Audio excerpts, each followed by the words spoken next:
राधे राधे सभी को।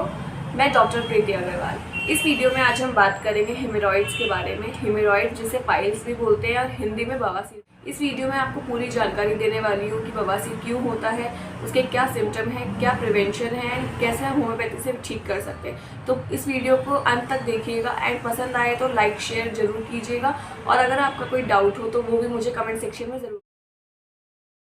Hemorrhoids is the swollen and inflamed veins in anus and rectum.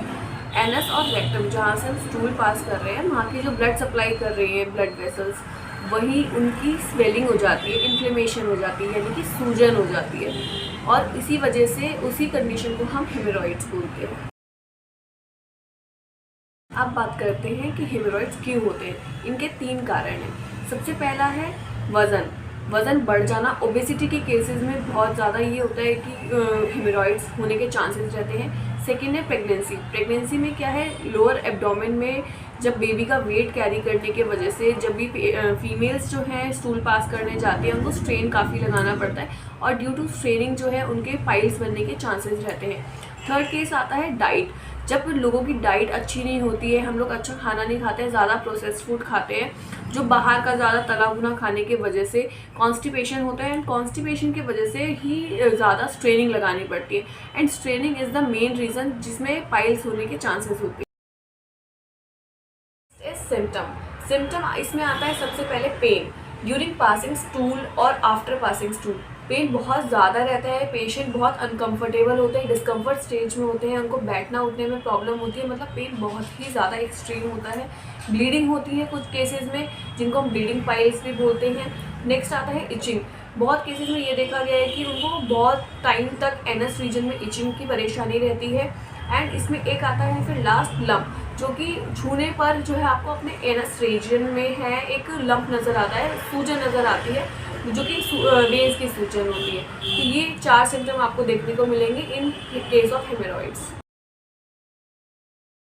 करेंगे management के बारे में कि हेमोरॉइड्स के केसेस को मैनेज कैसे किया जाता है। प्रेगनेंसी के केसेस में आफ्टर डिलीवरी पेशेंट्स को कोई प्रॉब्लम नहीं होती है, वो धीरे धीरे रिकवर कर जाती है। But in case of obesity आप कैसे मैनेज कर सकते हैं। सबसे मेन आपको अपना लाइफस्टाइल ठीक करना है, यानी कि आप एक्सरसाइज कीजिए जिससे कि आपका वेट कम हो। आप ऐसी डाइट लीजिए जिसमें हाई फाइबर डाइट हो, जैसे कि फ्रूट्स वेजीज, ये अपने इंक्लूड कीजिए डाइट में।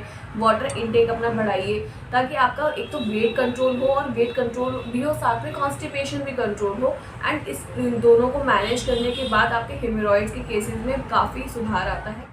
कॉन्स्टिपेशन में सेम, आप सबसे पहले तो बाहर का खाना कम कीजिए, घर का खाना लीजिए, पौष्टिक आहार लीजिए, पानी का क्वांटिटी अच्छा कीजिए, अपना एक्सरसाइज कीजिए। अगर आप कॉन्स्टिपेशन अच्छे से मैनेज कर लेते हैं तो आपके हेमोरॉइड्स होने के चांसेस, पाइल्स होने के चांसेस काफ़ी कम हो जाते हैं। अगर इनकेस आपको है भी तो आपको परेशानियाँ काफ़ी कम रहती हैं, और साथ में अगर आप होम्योपैथिक मेडिसिन लेते हैं तो आपको बहुत जल्दी आराम हो जाता है। इन केसेस में आप सर्जरी अवॉइड कर सकते हैं, सर्जरी की बिल्कुल ज़रूरत नहीं होती, बिकॉज बहुत सारे केसेस जो हैं हेमोरॉइड्स के सर्जरी के बिना भी ठीक होते हैं। Homoeopathic medicine is the best for हेमोरॉइड।